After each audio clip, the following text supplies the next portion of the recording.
Hello students, আজকে তোমাদের GK করাচ্ছি, যেগুলো তোমাদের ভীষণ ইম্পর্টেন্ট আপকামিং এক্সামের জন্য। কারণ কোশ্চেন এতটাই মডারেট বা এতটাই তোমাদের জন্য নিয়ে চলে এসেছি ইজি কোশ্চেন। প্রিভিয়াস ইয়ারে প্রত্যেক বছর এগুলো এসছে। এগুলো যদি পড়ো 100% কমন পাবে। আর যারা এই চ্যানেলে নতুন, অবশ্যই চ্যানেলটিকে একটা সাবস্ক্রাইব করে দিও। Thank you. চলো স্টার্ট করা যাক। কোয়েশ্চেন দেখো কি বলেছে।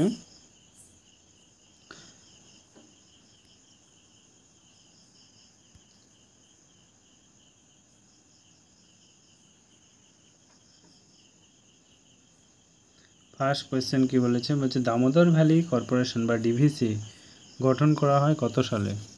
বলো তোমরা। এটা হচ্ছে 1948।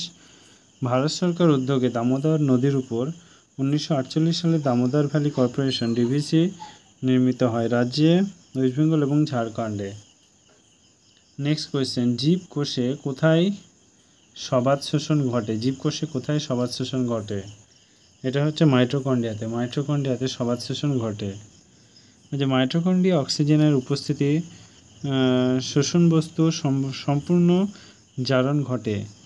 1 গ্রাম গ্লুকোজ থেকে 686 ক্যালোরির শক্তি উৎপন্ন হয়। নেক্সট কোয়েশ্চেন নিচের খনিগুলি কোনটি উৎপাদন ভারত পৃথিবীর প্রথম স্থানে রয়েছে?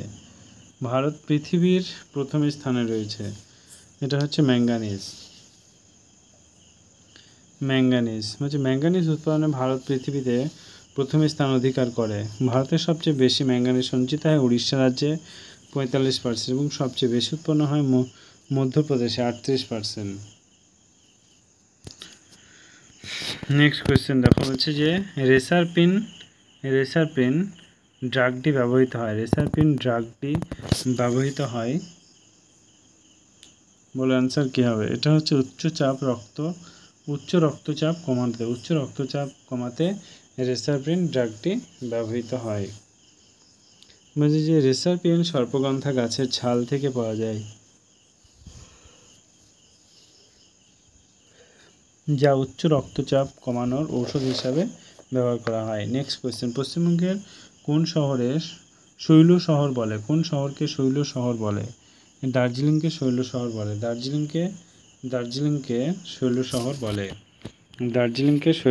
বলে। দার্জিলিংয়ের নামে উৎপত্তি তিব্বতী শব্দ দোজেলিং থেকে। নেপালি ভাষায় দোজে অর্থ ব্রজ এবং লিং অর্থ স্থান, কাজে দার্জিলিংয়ের অর্থ ব্রজের স্থান বা ব্রজের দেশ। নেক্সট কোয়েশ্চেন পশ্চিমবঙ্গের সীমারেখা কয়টি ভারতীয় অঙ্গরাজ্যের সীমারেখা স্পর্শ করে? এটা হচ্ছে তোমার 5টি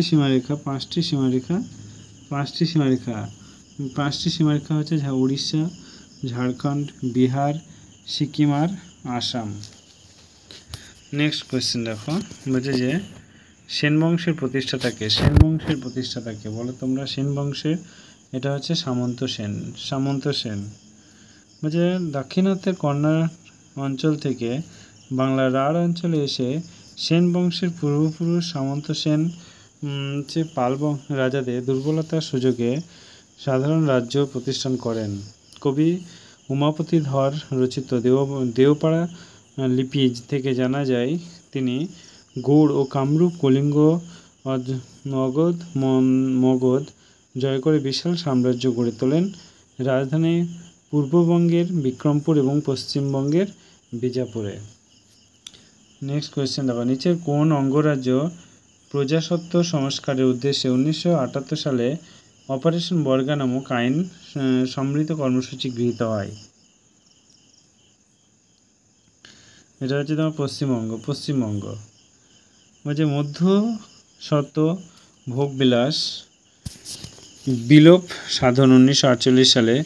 পরবর্তী পশ্চিমবঙ্গের ভূ সম্পত্তি গ্রহণ আইন 1953 এবং 1978 সালে অপারেশন বর্গা নামে আইনসম্মত কর্মসূচি গৃহীত হয়।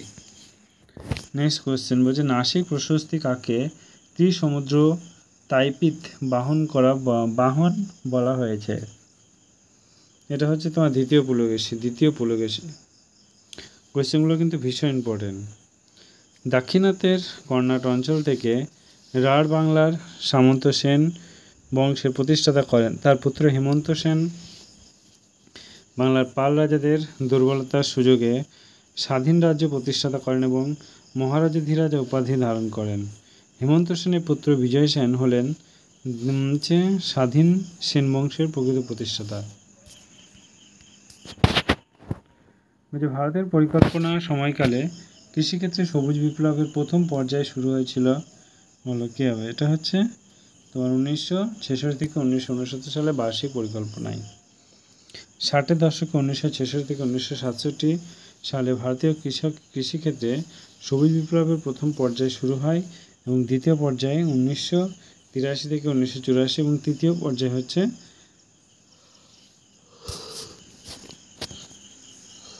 2003 থেকে 2004। নেক্সট কোয়েশ্চেন বলছে ভারতে কোন পরিকল্পনা শ্রীমতী ইন্দিরা গান্ধী প্রথমবার প্রধানমন্ত্রী হিসাবে শপথ গ্রহণ করেন? এটা হচ্ছে তোমার তৃতীয় পরিকল্পনা। 1966 সালে 24শে জানুয়ারি শ্রীমতী ইন্দিরা গান্ধী ভারতের প্রধানমন্ত্রী হিসাবে শপথ গ্রহণ করেন।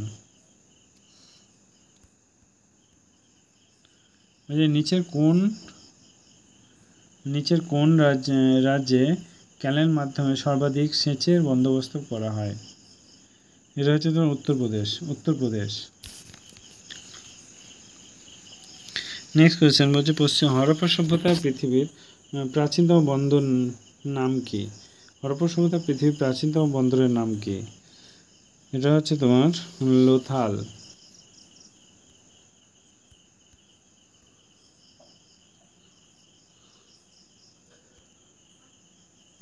নেক্সট কোয়েশ্চেন দেখো, নেহেরু রিপোর্ট কে পেশ করে? এটা হচ্ছে মতিলাল নেহেরু। মতিলাল নেহেরু রিপোর্ট প্রতি হচ্ছে 1978 খ্রিস্টাব্দে 28 খ্রিস্টাব্দে 12 ফেব্রুয়ারি ডক্টর আসনারি সভাপতি দিল্লিতে সর্বভারতীয় সম্মেলনে আহ্বান হয়। নেক্সট কোয়েশ্চেন বলছে ভারতীয় সংবিধানের কোন অংশটি সংবিধান ব্যাখ্যায়িত সাহায্য করে? এটা হচ্ছে তোমার প্রস্তাবনা। নেক্সট কোয়েশ্চেন প্রস্তাবনা হলো সংবিধানের ভূমিকা বা মুখবন্ধন। প্রস্তাবনার মাধ্যমে সংবিধান মূল ও নীতি নিহিত থাকে। তা সংবিধান ব্যাখ্যার ক্ষেত্রে প্রস্তাবনা সহায়ক ভূমিকা পালন করে। আলিপুর বোমা মামলার প্রধান অভিযুক্ত কে ছিল? এটা হচ্ছে অরবিন্দ ঘোষ। আলিপুর বোমা মামলার প্রধান অভিযুক্ত ছিল অরবিন্দ ঘোষ। 1908 এবং 1909 পর্যন্ত চলেছিল এই মামলায় 37 জন অধিক সন্দেহজনককে গ্রেপ্তার করে। এদের মধ্যে আছেন অরবিন্দ ঘোষ, রবীন্দ্রনাথ ঘোষ, উল্লাসকর দত্ত, হেমন্তচন্দ্র কানন্দ।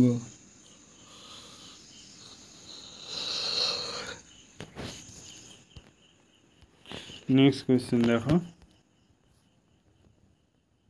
যে আকাশ নীল লাগে আলোর কোন ধর্মের জন্য? এটা হচ্ছে তোমার বিচ্ছুরণের জন্য। বলছে যে একটি সাদা আলোক রশ্মি একটি কাঁচ প্রিজমের মধ্যে যায়, তখন 7টি বর্ণালীকে ভেঙে যায়, একে আলোক বিচ্ছুরণ বলে। ভারতীয় সংবিধানের সংশোধন পদ্ধতি যুক্ত হয়েছে, এটা হচ্ছে 368 নম্বর ধারা।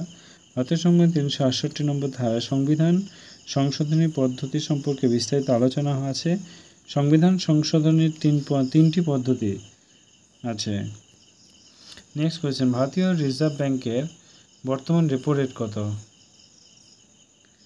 এটা হচ্ছে তোমার 6.25%। নেক্সট কোয়েশ্চেন হচ্ছে ভূপেন্দ্রনাথ দত্ত কোন পত্রিকার সম্পাদক ছিল?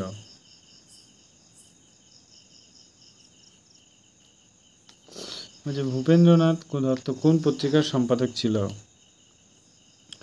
যুগান্তর। নেক্সট কোয়েশ্চেন দেখো, ম্যাগনেসিয়ামের একটি আকরিক হলো কি হবে? এটা হচ্ছে ডলোমাইট। ডলোমাইট। ম্যাগনেসিয়াম বাজি এবং বোমা ফাটাতে প্রস্তুত। সংকেত আলো পিগমাট বিকার প্রস্তুতি ম্যাগনেসিয়াম ব্যবহৃত হয়। কোন গভর্নর জেনারেল পাঞ্জাবকে ব্রিটিশ সাম্রাজ্যভুক্ত করে?